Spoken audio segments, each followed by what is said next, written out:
Je vous présente mon invité mystère, euh, qui, comme vous le voyez, a su disparaître car c'est l'un de ses talents. Il sait disparaître et réapparaître. Bonsoir Eric. Euh, Bonsoir Bernard.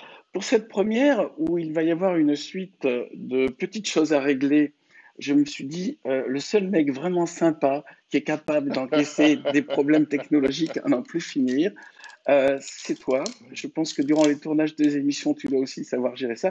Alors d'abord, j'ai une question toute bête. Est-ce que tu m'entends? Est-ce que tu me vois? Je t'entends et je t'écoute, les deux à la fois. Et je te vois et je te regarde aussi Bon, en même temps. alors, je vais expliquer un peu le principe de l'émission. Ça serait dans une période où les actualités nous annoncent partout que ça va aller de mal en pire, d'essayer de créer une petite zone de, comment dire, d'espoir ou de réflexion détachée de toutes les émotions pour qu'on essaie de trouver plutôt des solutions grâce à l'imaginaire. Et moi, ce qui m'a plu, en tout cas, ce qui m'a inspiré le choix d'Éric Antoine, c'est qu'il a écrit ce petit livre qui, comme son nom l'indique, magique optimistique, signale qu'on peut être optimiste en période compliquée.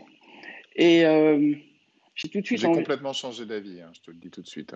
Ah bon? Explique-moi. Tu es devenu un pessimiste, un magicien pessimiste? Non, je suis devenu un réaliste. Quelle Non, ni horreur! pessimiste, ni optimiste. Non, non, si, bien sûr, évidemment qu'on peut parler d'optimisme, évidemment. C'est un sujet qui m'est très cher. Euh, Excuse-moi, je reçois des messages en même temps, moi, mais qui n'ont rien à voir avec nos conversations. Alors attends, je vais Ah, profiter que tu reçois des messages pour aller fermer la porte parce qu'on entend des bruits à l'extérieur. Ne bouge très pas, bien. peut-être occupe le terrain pendant les 20 secondes que je vais. Bonjour à tous. Alors moi, je ne sais pas du tout combien vous êtes. En fait, moi, je suis juste devant mon Skype, sachez-le, avec Bernard. Donc, je converse juste avec un ami. Et je ne sais pas du tout si vous interagissez avec nous, si vous écrivez des choses, si vous parlez, si vous commentez. Donc, je suis obligé d'attendre de la bouche de Bernard une liaison. Ça sera un petit peu le lien entre vous et moi. Donc, Bernard, tu es mon ambassadeur vis-à-vis de l'humanité. Sache-le. Voilà. Très bien. Alors tout d'abord, il faut signaler une chose, c'est qu'en même temps que j'utilise cet outil, je découvre ses possibilités. Donc, tel qu'il Mhm, s'est configuré devant mon ordinateur, je vois en effet les gens qui, à ma gauche, posent des questions. Alors, vu que j'ai des mhm. problèmes, tu verras quand tu auras mon âge, des problèmes de lunettes, il faut que je m'approche. Là, ça me dit qu'il y a 830 personnes. Oui. Donc déjà, par rapport à la question que tu posais, combien de personnes sont là? Il y en a 830. Alors, je vais te D'accord. donner maintenant Enfin, c'est le. 830 connexions. Peut-être qu'ils sont plusieurs par connexion. Peut-être qu'il y a des familles nombreuses. Peut-être que s'ils sont plus que 6, ils ont dû se débarrasser d'une partie de leur famille pour rester à 6 en confinement. Donc, on peut peut-être poser ce genre de questions déjà. Alors, combien êtes-vous devant votre Chez vous. ordinateur par Res- foyer? res- Respectez-vous les règles du confinement au sein même de votre famille.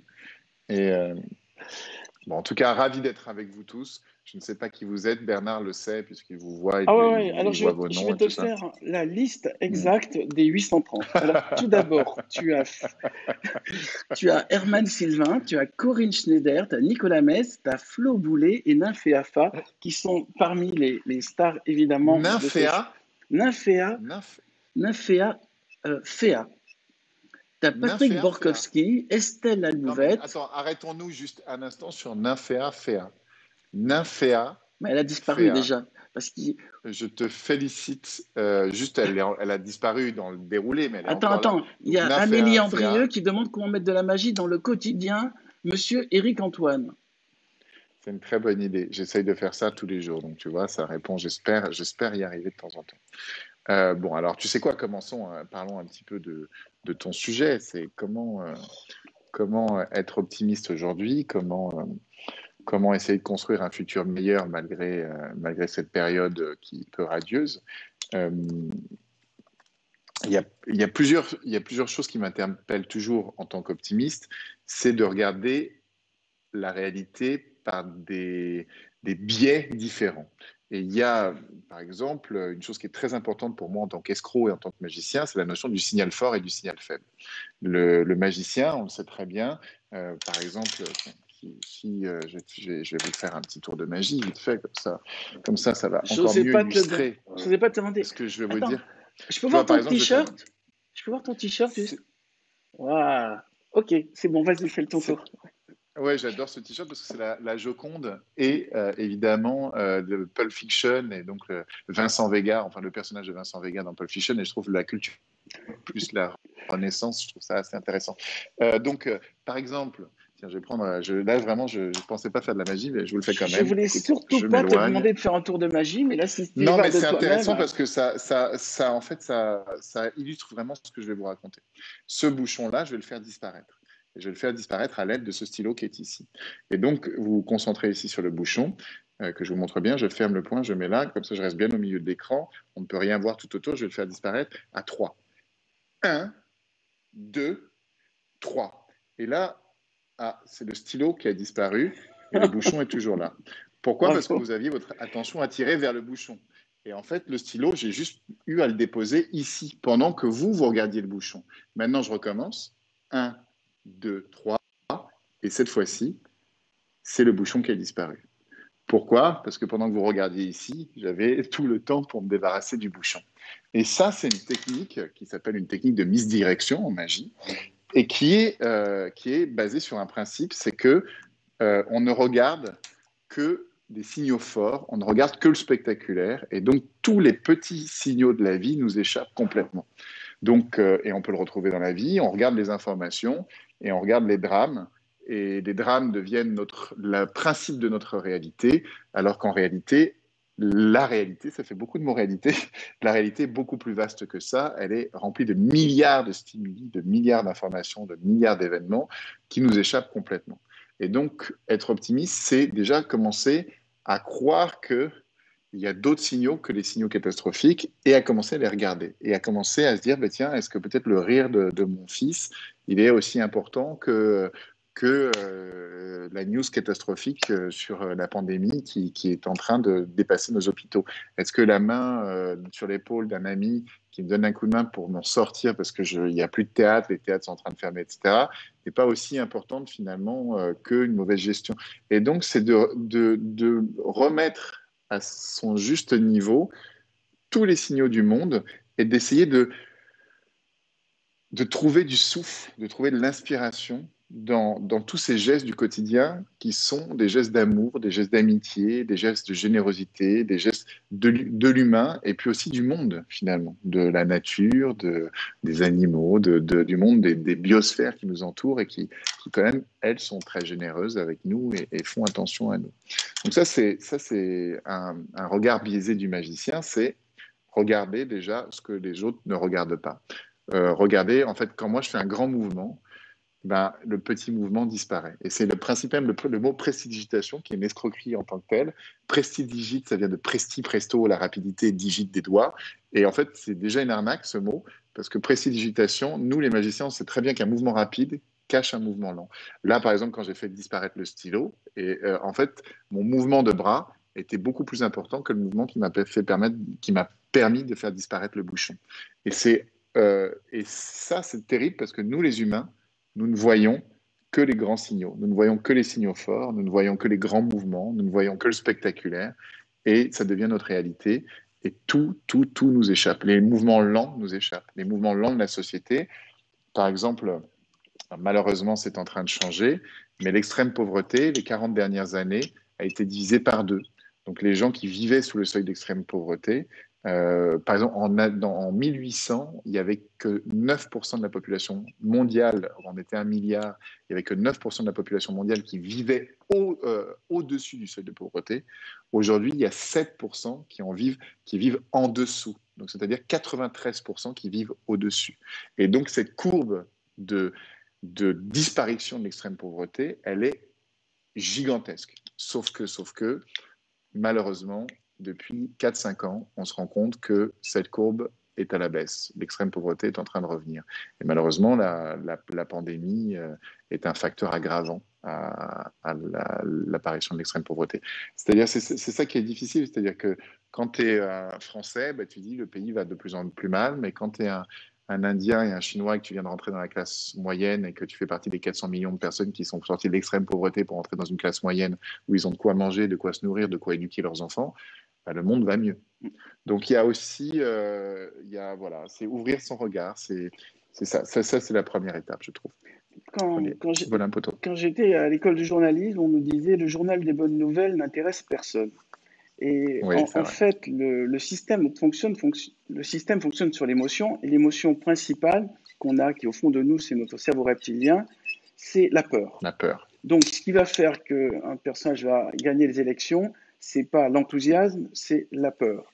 Ce qui va faire que tu achètes un produit, c'est pas l'enthousiasme, c'est la peur. Et à la limite, tout ce qui est même artistique qui entretiendra la peur euh, aura plus d'impact que si on te montre des gens heureux. En fait, les gens heureux, on s'en fout. Et puis, si on dit aux gens, écoutez, vous vivez de mieux en mieux, euh, les gens ne vont pas avoir envie de faire des efforts. Ils vont juste se dire, eh ben, le monde allant de mieux en mieux, il suffit que je me laisse porter par le système. Alors que si jamais on dit, écoutez, c'est la catastrophe, et si vous ne maniez pas les fesses, on est foutu, on va tous crever, évidemment, le mécanisme va mieux marcher. C'est notre cerveau reptilien, c'est celui qui avait peur d'être attaqué par des lions, c'est celui qui avait peur que la foudre s'abatte sur nous, c'est celui qui avait peur que la tribu d'à côté nous pète la gueule. Et on est resté tellement de centaines de milliers d'années à vivre dans la peur. Maintenant qu'on est dans des appartements confortables, protégés de la pluie, des lions, des loups, et maintenant qu'on est, notre génération a la chance de ne pas avoir connu la Deuxième Guerre mondiale et de ne pas encore connaître la Troisième, donc on est dans une période de sérénité, eh bien, il faut malgré tout entretenir tout le monde sous tension, sous la peur, aussi pour pouvoir utiliser les gens. Quand les gens sont sous la peur, Absolument. on peut en faire ce qu'on veut. Et notamment, il suffit de voir aux actualités. Chaque fois qu'il y a des actualités traumatisantes, on peut être sûr que les gens vont acheter des sucreries, vont se mettre à consommer plus, vont se mettre à manger plus, précisément pour pouvoir compenser. Je ne parle pas des médicaments des anxiolytiques et de tout ce qui nous permettrait tout ce qui nous permettrait qui est censé nous permettre de nous détendre. Mais comme tu sais, Eric, Donc quelles sont les solutions? Et quelles sont les solutions ben, pour sortir de ces cercles vicieux de fonctionnement? alors, C'est ça la vraie déjà, question. prendre conscience qu'on vit mieux que nos parents et que nos grands-parents, ça, c'est déjà une prise de conscience, c'est-à-dire, déjà, comme tu disais tout à l'heure, apprécier ce qu'on a au lieu de vouloir à tout prix être rassuré, rassuré, rassuré tout le temps de attendez, ça va pas aller mal. C'est déjà bien qu'on ait tout ça, qu'on mange tous les jours, c'est une merveille. Comme tu sais, je m'amuse à aller de temps en temps faire du tourisme dans mes vies antérieures. Je peux te dire qu'avant, on se faisait chier, mais on se faisait chier. Déjà, il n'y avait pas de télé, les magiciens, t'en voyais pas beaucoup, il fallait aller à la foire. C'était opération chirurgicale, c'était au marché, on attachait le type sans anesthésie, on lui coupait un morceau du corps. Les gens avaient tous les dents pourries, ils ne se lavaient pas, il n'y avait pas d'eau dans les maisons. En fait, on vit vraiment dans un confort. Si un homme du Moyen-Âge arrivait de nos jours, il se dirait, mais de quoi ils se plaignent? Ils ont tout, tout, tout en permanence. Bah oui. Et Ouais. pourtant, l'homme du Moyen-Âge est probablement plus heureux que nous. L'homme du Moyen-Âge, le peu qu'il a, il savait s'en contenter, alors que nous, tout ce qu'on a, on dit, il nous manque toujours un truc. Et comme tu l'as dit, Mm. c'est peut-être juste une prise de conscience. Donc ça, on peut le faire tous chez nous. On peut le faire à la seconde. On peut le faire, tiens, juste maintenant. On n'a pas besoin de préparation. On se dit, tiens, finalement, là, ici et maintenant, j'ai mangé à midi. Il n'y a pas la guerre. A priori, on n'est pas tous malades. Il y a malgré tout qu'une minorité de personnes qui sont touchées par le Covid. Et c'est peut-être pas si mal d'être là, ici et maintenant, en train déjà de regarder cette émission. Ça veut dire qu'on a du temps et qu'en plus on a au moins un ordinateur ou en tout cas on a accès aux nouvelles technologies. Et un temps pour réfléchir, ce qui est le luxe absolu. Mais on vit dans un monde magique, hein. Moi qui suis magicien, je te dis, on vit dans un monde magique puisque l'eau arrive directement dans notre robinet, l'électricité est là, le chauffage est là. Tout nous paraît évident, la nourriture est en bas de la rue. C'est vrai qu'on vit dans un monde magique et on ne se rend pas compte de ce que veut dire tout le trucage qu'il y a derrière. Je te parle, j'utilise le lexique du magicien. Derrière, il y a une mise en œuvre technique, humaine, qui a aussi un coût. Et là, c'est les grands défis qui sont à relever pour moi de la part de l'humanité. C'est comment réduire ces coûts pour qu'il y ait un bon rapport entre le coût que notre vie et notre confort a sur la planète et sur la vie de manière générale et le confort de nos vies. Il y a quelque chose qui m'a vraiment interpellé, c'est un peu inspiré de Platon, c'est inspiré de plusieurs philosophes, vous allez en reconnaître une partie. C'est ces trois mots, c'est le bon, le beau et le vrai. Le beau, je vais commencer par le beau. Le beau, c'est ce qui est attaché au jeu, c'est-à-dire c'est de créer quelque chose qui soit beau et qui te plaise, qui te fasse du bien et qui a une harmonie esthétique dans le monde. Le bon, c'est en plus de ça être tourné vers l'autre, c'est-à-dire que ce que tu crées, ce que tu fais, ce que tu dis, ce que tu penses, en plus de te faire du beau à toi, fait du bon autour de toi. Ça peut être l'autre humain, mais ça peut être aussi l'autre planète, l'autre animal, l'autre voilà. Et le vrai, c'est le principe de réalité, c'est-à-dire tu construis une œuvre, par exemple, tu construis un pont. Bah, ton pont, il doit être dans un principe de réalité vis-à-vis des lois physiques. Et on espère qu'il ne va pas se péter la gueule comme plusieurs ponts se sont pétés la gueule en Italie il y a peu. Donc, tu appliques à ta vie, à chacun des moments, le fait de dire est-ce que c'est beau, est-ce que mon jeu est heureux, est-ce que c'est bon pour mon environnement, direct et indirect, et est-ce que c'est vrai, est-ce que ça suit des principes de réalité, est-ce que ça n'est pas en train de détruire, de péter, est-ce que ça va se casser dans un instant, est-ce que ça va faire du mal à moyen terme, à long terme, etc. Et pour moi, il y a dans ces trois valeurs-là, tu peux résumer toute une action, c'est-à-dire par exemple notre argent, il est complètement dématérialisé, c'est-à-dire la valeur d'un euro, elle est basée sur rien. Elle est basée juste sur la valeur qu'une banque dit qu'un euro vaut, et c'est notre monnaie d'échange. Mais si tout d'un coup on imaginait une monnaie qui était basée sur des valeurs humanistes, du bon, du beau et du vrai, c'est-à-dire tu fais du bon, bah, tu obtiens du bon, tu fais du beau, tu obtiens du beau, tu fais du vrai. Et si la valeur, elle avait, si ce qu'on échangeait avait une valeur qui est une valeur intrinsèque humaine sur un plan, je dirais, sur un plan émotionnel, sur un plan mental, sur un plan psychique, sur un plan intellectuel, sur un plan physique. Donc c'est un petit peu comme ça maintenant que j'essaye d'écrire et de créer et de penser. Je me dis, est-ce que c'est beau, est-ce que c'est bon, est-ce que c'est vrai? Puis après, j'essaye aussi de dire, est-ce que c'est original? Est-ce que ça n'a jamais été fait, jamais été dit, jamais pensé? Est-ce que c'est unique? Euh, est-ce que c'est surprenant? Enfin, il y a plein d'autres questions que je me pose après. Mais déjà, Mais ces trois-là sont importantes. Mais déjà, pour arriver à appliquer ça dans sa vraie vie, ça veut dire qu'on a été éduqué pour pouvoir apprécier le beau, le vrai je sais plus, Et le et bon. le bon. Le bon. Le bon. Parce que tout se joue à l'école. C'est déjà les valeurs qu'on nous apprend à l'école. À l'école, on nous apprend à surtout nous insérer dans le système économique. On nous apprend à ne pas être au chômage, à entrer dans l'entreprise. On ne nous apprend pas ces valeurs-là. Donc, ce que tu es en train d'évoquer, c'est une nouvelle humanité dans laquelle on repart sur d'autres bases. Ce qui veut dire que aussi, on arrive à quelque part sécuriser les gens en leur disant, vous allez manquer de rien, donc vous pouvez maintenant changer de valeur. Vous n'avez pas besoin d'accumuler des produits de consommation chez vous.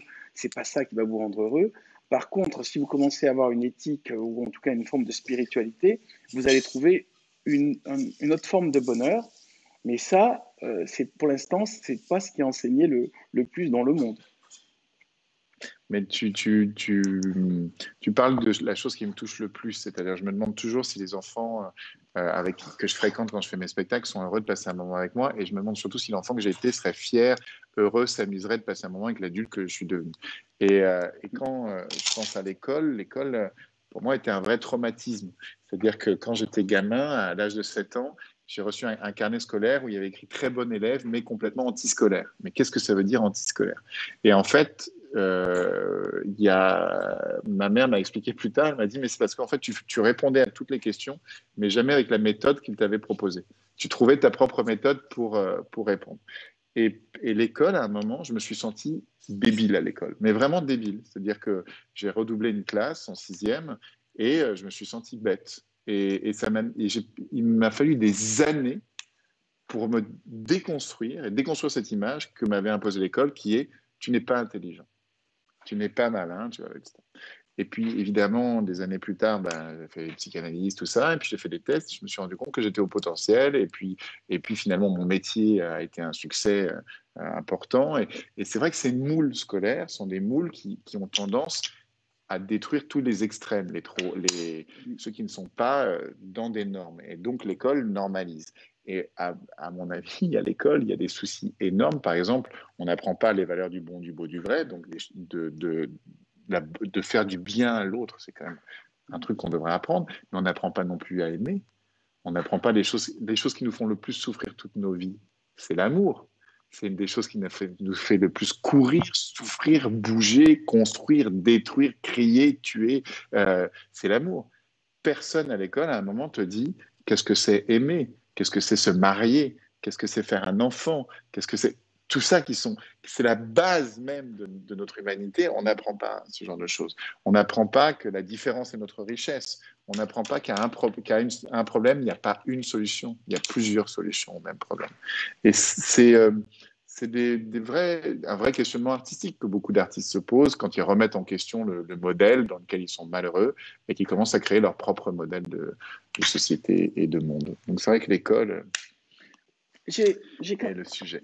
quand même envie de te demander, est-ce que tu crois qu'il faut avoir, j'allais presque dire, quelque chose à régler avec son passé pour être créatif? Est-ce qu'il faut avoir souffert pour pouvoir être motivé pour faire changer les choses? En tout cas, je constate une chose, c'est que la règle absolue chez les humoristes, dans une des classes dont je fais partie, ont tous un problème avec les parents. Tous, avec un ou l'autre. Tous. Et un traumatisme assez important. Moi y compris, aussi bien avec mon père qu'avec ma mère. Donc, il y a une souffrance évidente. Et puis, chez les artistes, il y a très, très souvent un appel d'amour, mais énormissime, qui est souvent issu d'un manque. C'est un peu de la psychologie de bazar, ce que je suis en train de faire, mais quand même, je le constate très régulièrement. Et la plupart des artistes, lorsqu'ils ont un succès, les artistes populaires, se rendent compte que malgré le succès, ce puits sans fond et cette faille terrible qui est la leur ne se répare pas et ne se remplit pas. Et là, c'est le moment où les artistes font des déprimes et pire.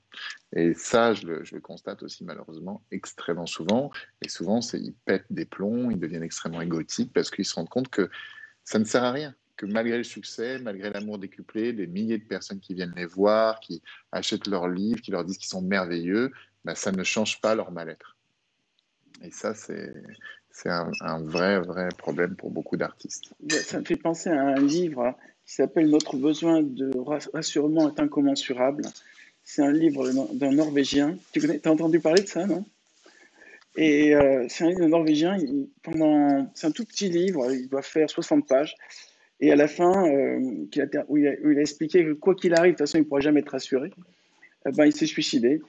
Je me suis dit, voilà un artiste qui est allé un peu trop loin dans la compréhension, dans la recherche de la sagesse.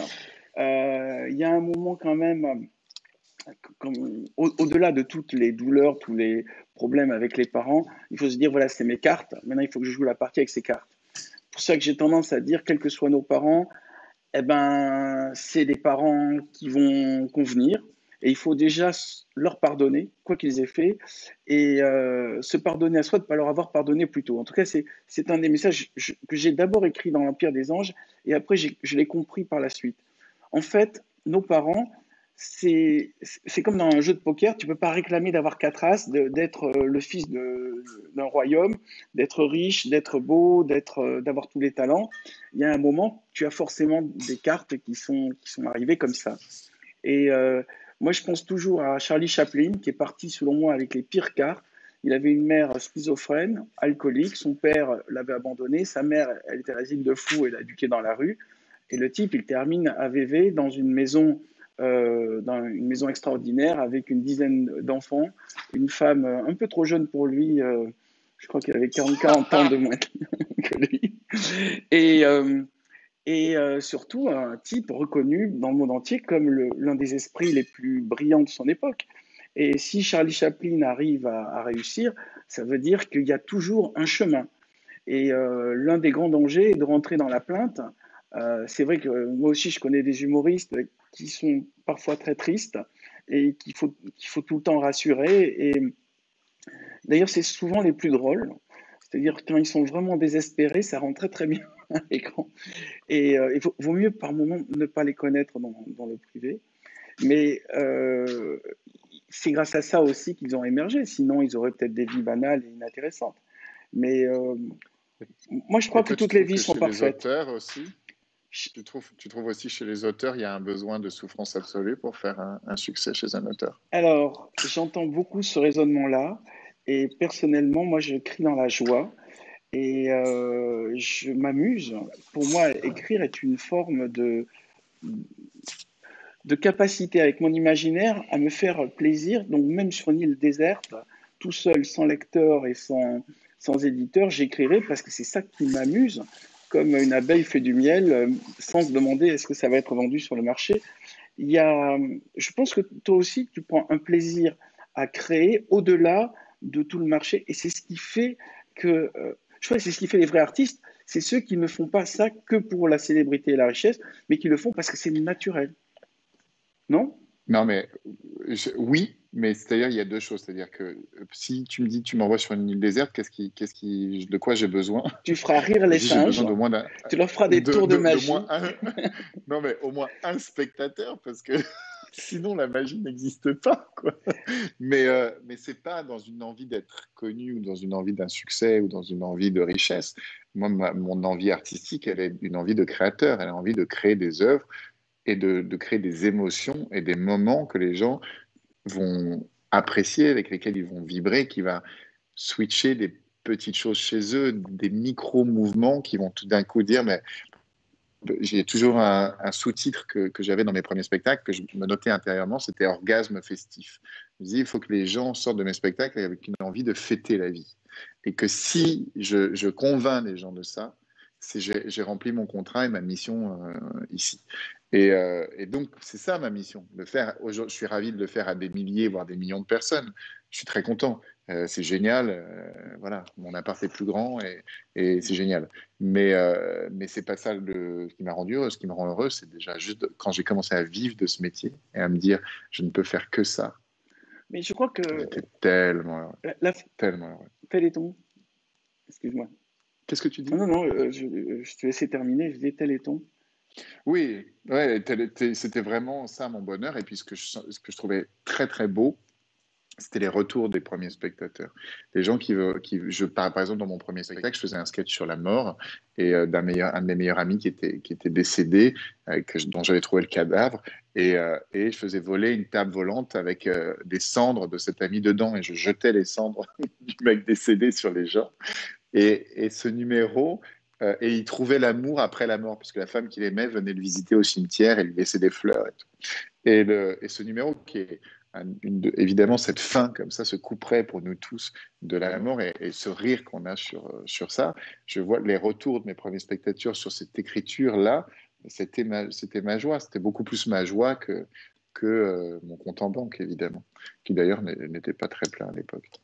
Et qui a tendance à vraiment se vider aujourd'hui alors qu'on on ne peut plus jouer dans les théâtres. Donc, voilà. Mais Mais on trouvera le bonheur ailleurs. je crois que tu vas faire aussi une nouvelle forme de spectacle. Oui, Tu es en train de oui, je suis chercher en train de réfléchir. Ouais, une ouais, manière de ouais. Je pense t'adapter que aux circonstances.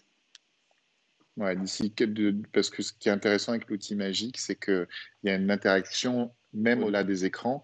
Et ce que je crois, c'est que je peux faire en sorte que les gens me fassent de la magie au travers des écrans, que moi je leur en fasse évidemment, mais qu'ils puissent s'en faire les uns aux autres avec moi comme intermédiaire et même qu'on puisse en vivre tous ensemble à des milliers. Donc je pense que cet outil digital, il va être intéressant en termes de créativité. Je suis en train de travailler là-dessus pour essayer de faire en sorte que les gens partagent de nouveau de l'émotion et du live avec cet outil en confinement. Ça devrait être au point quand, à peu près? Je pense que d'ici 2, 3 semaines, j'aurai fini. Je vais lancer les premières choses, les premiers spectacles d'ici quelques semaines. Vraiment 2, 3 semaines maximum. Je trouve quand même très intéressant que tu aies rappelé que la fonction de l'art, c'est quand même d'apporter de la joie à ceux qui le reçoivent, parce que la période est un peu, je trouve, doux amère, un peu aigre. On a l'impression qu'il y a un retour du cynisme, il y a un retour de tout ce qui est un peu angoissant. Et le combat pour rappeler aux gens qu'on n'est pas là pour être malheureux ni pour tout le temps avoir peur m'a pas l'air du tout gagné et ça mérite d'être rappelé. Notre fonction, c'est de faire, comme toi, je crois, faire rire les enfants, parce que je crois que tu as été élu le présentateur qui plaît le plus aux enfants. c'est peut-être pas aussi un hasard, Oui. parce que tu es dans une émotion de base, tu n'es pas dans justement ce côté que j'évoquais de cynisme à tout prix. Et je crois qu'au final, c'est payant parce que les enfants, eux, ils sont pas dans l'interprétation et les systèmes, c'est le vrai public direct, c'est ça?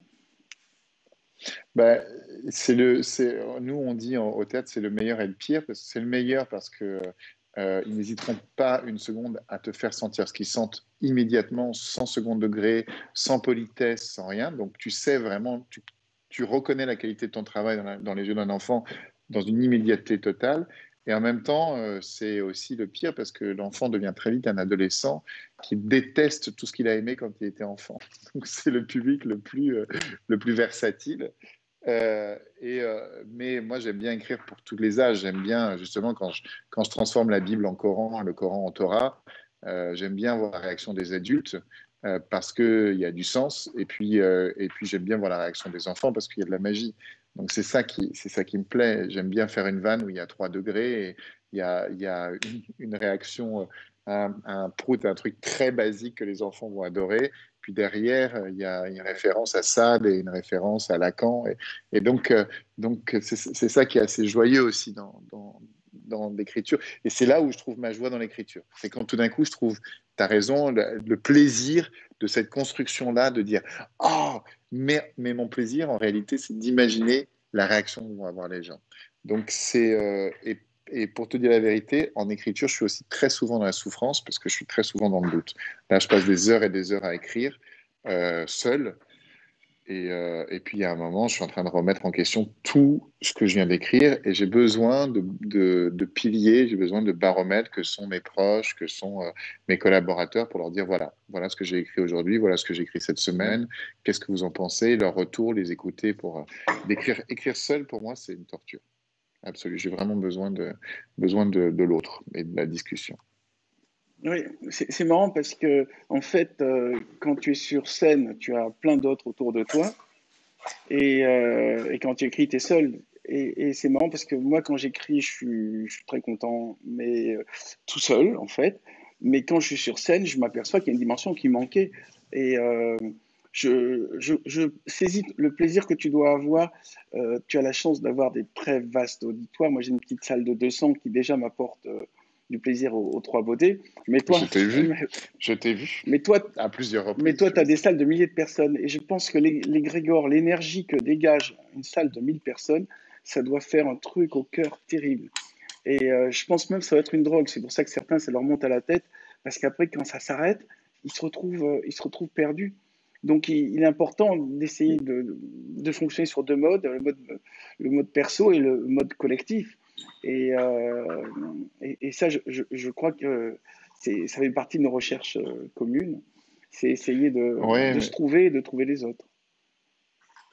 j'ai un copain auteur qui me disait les artistes les divisent les êtres sont divisés sur les catégories verticales et horizontales.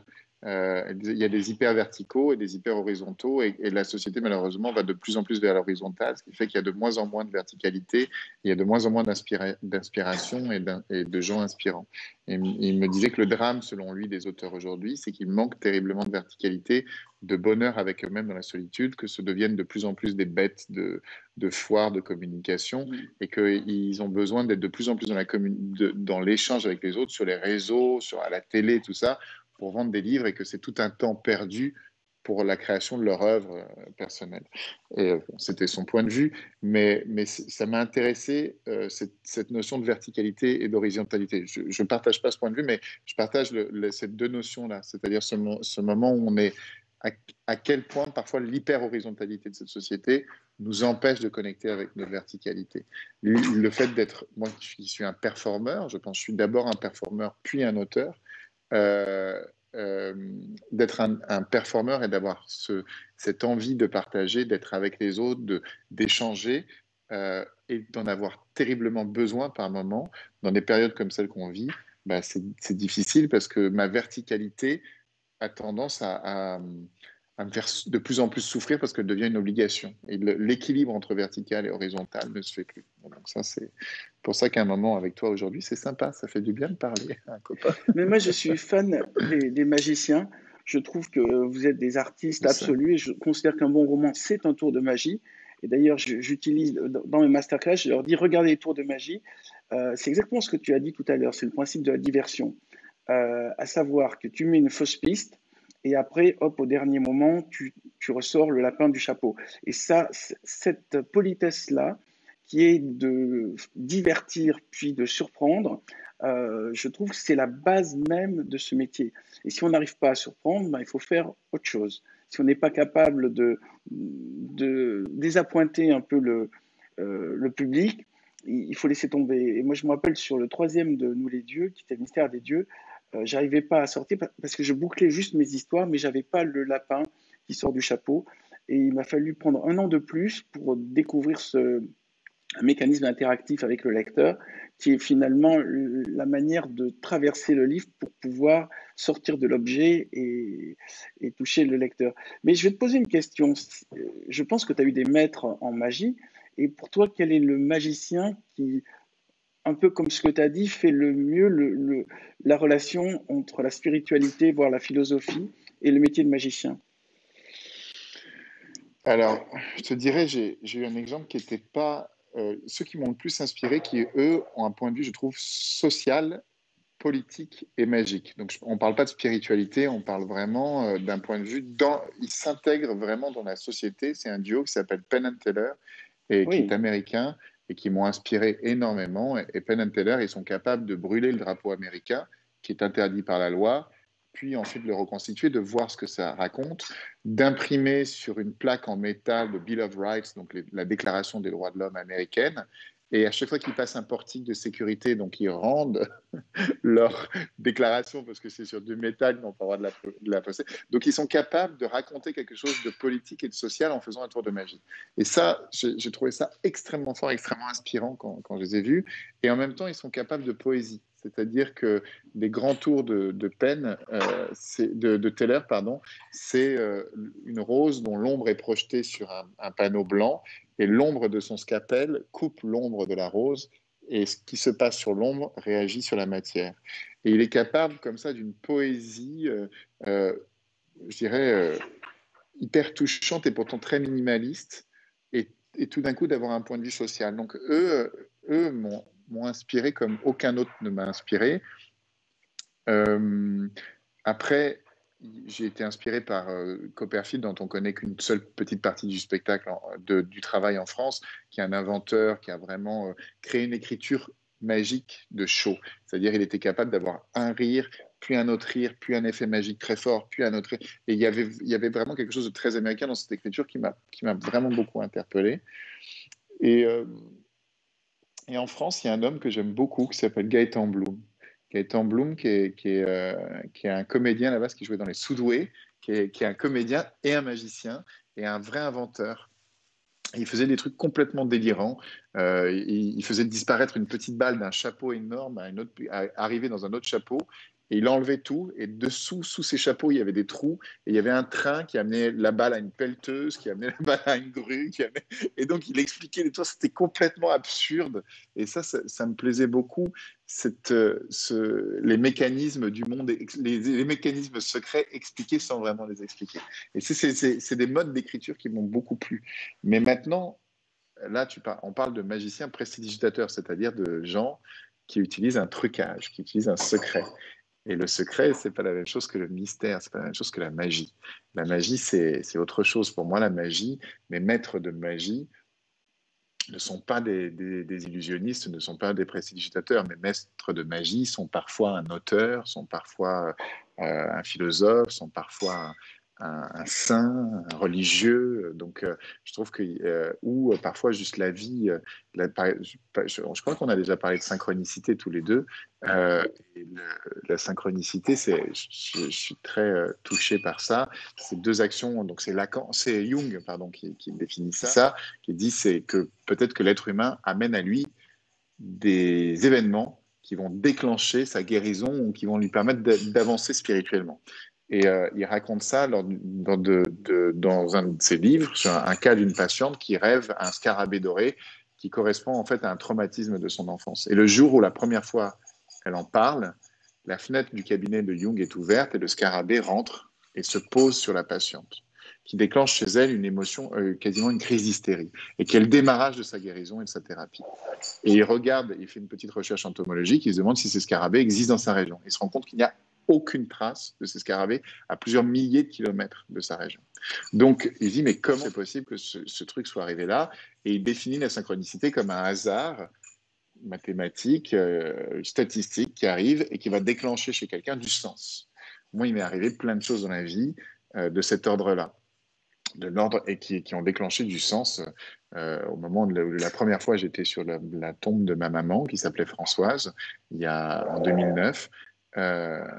Je reçois le coup de fil de Françoise Coquet, la productrice de Michel Drucker, qui me dit on aimerait t'essayer. Et elle me dit allô, c'est Françoise. Et je ne veux bien sûr pas décrocher, je suis en train de chialer ma race, mais c'est comme si j'entends une voix vas-y, décroche. Et le premier mot, c'est allô, c'est Françoise, sur la tombe de ma maman Françoise.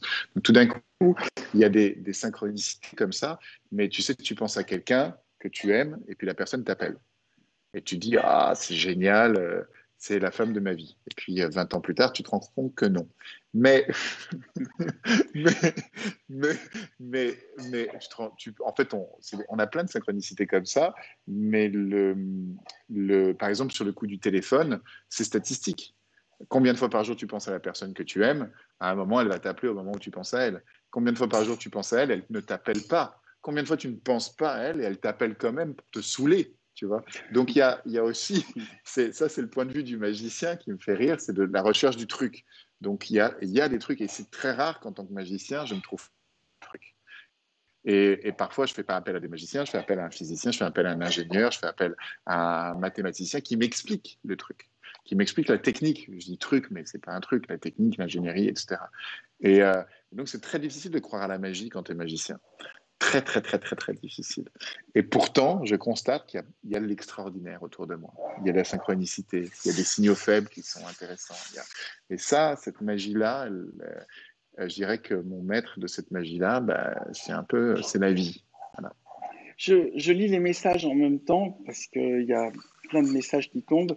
D'abord, quelqu'un qui évoque le fait, du coup, j'ai pas pu retenir tous les noms, mais euh, est-ce que la magie, c'est un rapport avec l'âme qui agit?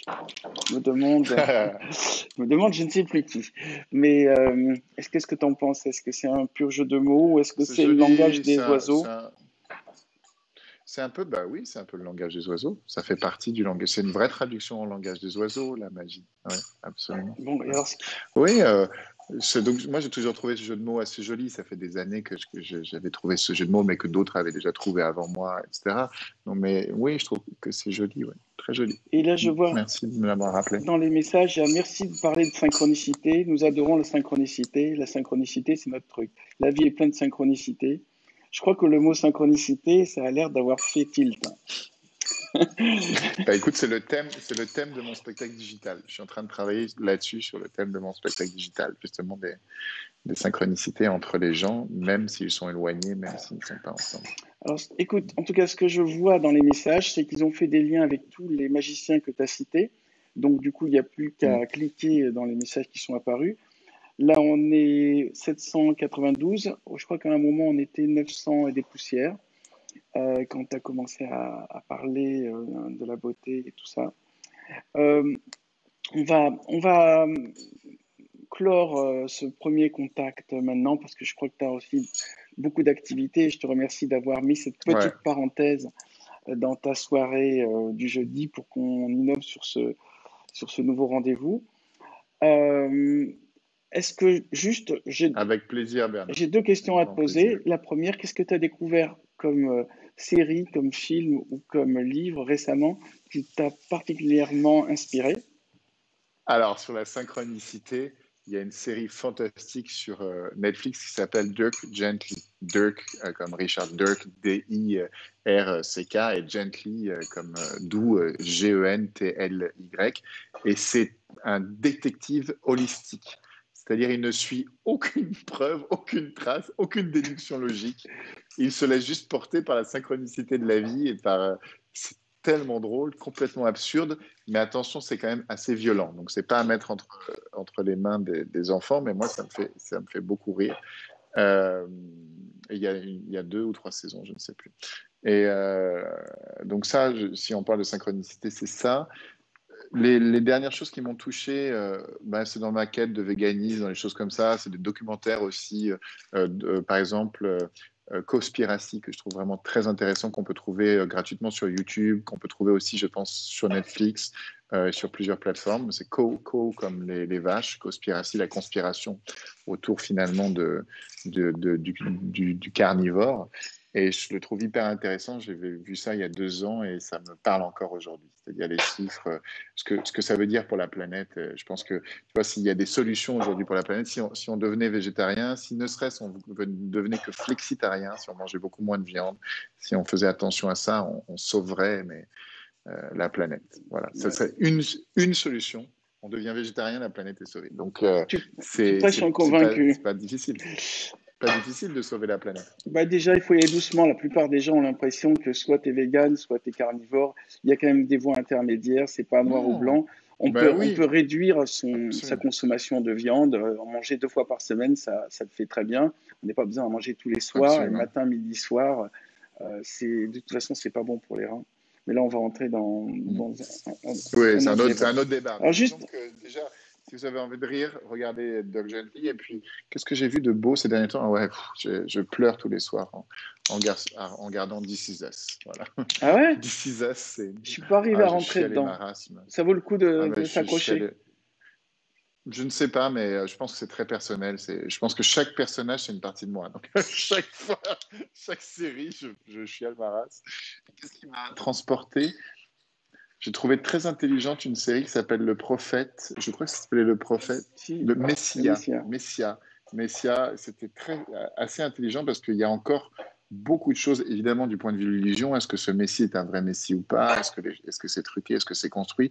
J'ai trouvé qu'en termes géopolitiques, entre Israël, Palestine, les États-Unis, l'Europe, ce que ça voulait dire, j'ai trouvé ça assez brillant en écriture. Ça m'a beaucoup plu. Voilà, le petit dernier truc. Mais toi, tu m'as dit que c'est le jeu de dames qu'il faut que je vois. Oui, je viens de le finir et justement, je cherchais une autre série. C'est aussi pour ça que je t'en parlais. Parce que chaque confinement, et moi, je dépends de la qualité des séries que je regarde. J'avais bien aimé Tiger King, qui m'avait énormément amusé. Oh là là, moi aussi. Puis là, j'ai essayé La Famille Watts. Là, c'est étonnant parce que en fait, c'est que d'après les caméras qui filment chez les gens. Donc, c'est que les vidéosurveillances qui permettent de faire un documentaire entier visiblement sur une scène de crime. Et puis voilà, mais là, tu viens de m'indiquer la série que je vais démarrer dès ce soir. Doug Gently, c'est très drôle, et en très très bonne série, il y a Ozark aussi, que j'ai trouvé vraiment... J'ai trouvé en dessous de Breaking Bad. S'il n'y avait pas eu Breaking Bad... En réalité, un blanchisseur d'un cartel de drogue. Ah ouais. Je crois que c'est l'heure pour que tu ailles dîner. Et dans un truc... ouais, mais c'est surtout, je vais te dire un dernier truc, parce que dans les séries qui font du bien, ça fait du bien, un truc qui fait juste du bien, où il y a l'humanisme, où on voit quelqu'un de gentil qui fait du bien aux autres. Il y a une série sur Apple qui s'appelle Ted Lasso. C'est un coach de football américain qui vient entraîner une équipe de football, de soccer, de football de première division en Angleterre.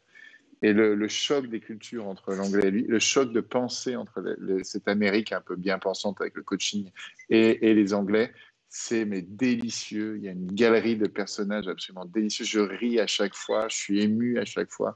C'est ça très très joli. Très joli. Ted Lasso. Voilà. Entre Doug Gently et Ted Lasso, vous en sortez, les amis.